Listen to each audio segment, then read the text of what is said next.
contrivance that had festered for generations. It was a panoply of contradictions. At times, one felt its prohibitions only intuitively, yet they were as palpable as a taut rope. It could be woven into the collective subconscious by social mores or by deliberate legislative acts. But blacks also found ways to circumvent and mitigate impasses created when whites erected the color line. They bent and reconfigured it into opportunities and positions of leverage.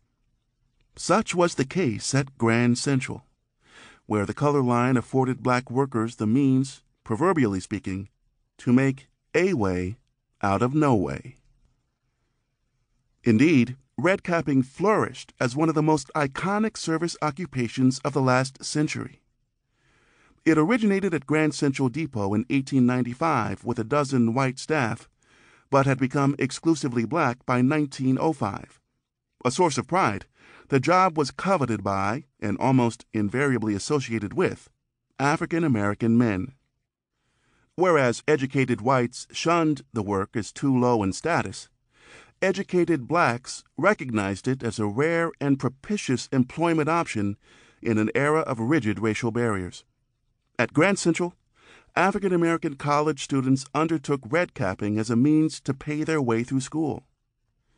The man who created this opportunity for securing a foothold toward professional and social advancement was James H. Williams, a singular individual whose history at Grand Central Terminal is steeped in urban legend and the mythology of the landmark we know today.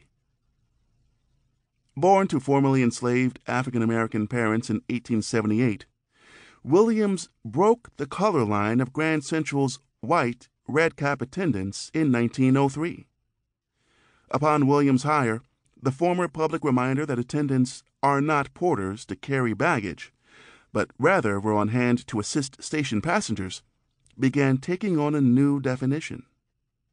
Starting in 1909, Williams served as the chief attendant, or chief porter, or chief redcap, of Grand Central Terminal, its first and most notable African American officer, and remained in that position until his death in 1948.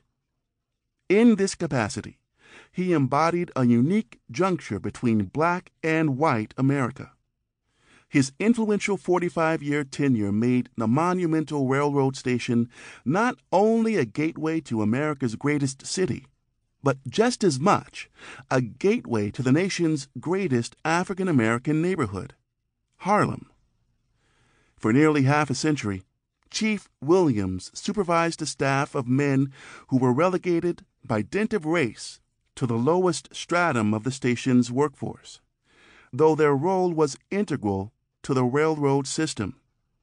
Like their rail-roaming kin, the sleeping car or Pullman porters, who were also African American, the station-bound redcaps were crucial to the Swiss watch precision of the terminal, and woven into the beguiling experience of early 20th century railroad travel.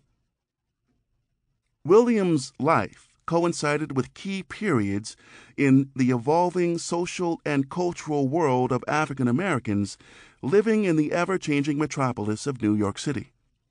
His experiences offer a window on post-Civil War America and the heady optimism of the Reconstruction era, a period that obliged the Williams family and their kind to discover strategies to sidestep financial dependency and social stigmatization in order to achieve some form of self-reliance. We follow Williams as a race man. He was an active, if unassuming, agent of the early 20th century ideological cause of racial uplift, which strove to quell white prejudice through black self-improvement in education, business, labor, civic interest, and the arts, that in the 1920s would fuel the new Negro movement and the Harlem Renaissance.